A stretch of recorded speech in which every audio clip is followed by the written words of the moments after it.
శుభోదయం మిత్రులారా. పద్య కవిత్వము రచన ఇప్పగుంట సూర్యనారాయణమూర్తి. శీర్షిక ముచ్చట.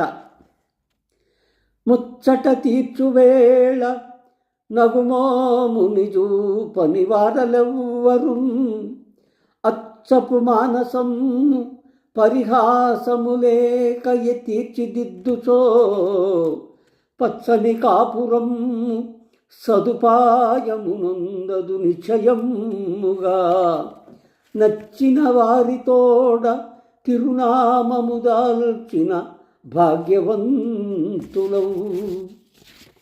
ఈ పద్యభావము ముచ్చట తీర్చాలి అంటే నగుమోము నవ్వుతున్న మొహంతో భార్యామణి ఆ ముచ్చట తీర్చగలిగితే అది చాలా ఆనందంగా ఉంటుంది. ఆ సమయంలో నగుమోమను చూపలేదు అనుకుంటే అచ్చపు మానసము పరిహాసము లేకయే. నిజమైన మనసు పరిహాసము లేక తీర్చిదిద్దలేరు.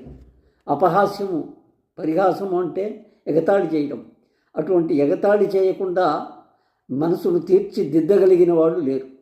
ఎందుకంటే ముచ్చట తీర్చువేళ నవ్వుతూ ఉండాలని. పచ్చని కాపురము సదుపాయమునందదు నిశ్చయముగా. ఇటువంటి పరిస్థితుల్లో ఆ కాపురం ఏ సదుపాయము కూడా, అంటే వాళ్ళ నడవడిక, వాళ్ళ జీవితం, వాళ్ళ పరిస్థితి ఆనందమయంగా అనిపించదు. నచ్చిన వారితోట తిరునామము దాల్చిన భాగ్యవంతమవు.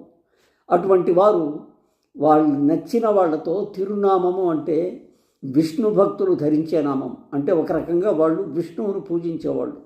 అటువంటి మంచివారు వారిలాగా ఆ నామము దాల్చిన వారితో ఈ కార్యక్రమం, ఈ మంచితనం, ఈ ముచ్చట తీర్చడం అంటూ జరిగితే అది భాగ్యవంతమవుతుంది అని ఉద్దేశంతో ఈ పద్యం రాశాను. మిత్రులు ఈ పద్యం చదివి నన్ను ఆశీర్వదిస్తారని కోరుకుంటూ సెలవు తీసుకుంటాను. నమస్తే.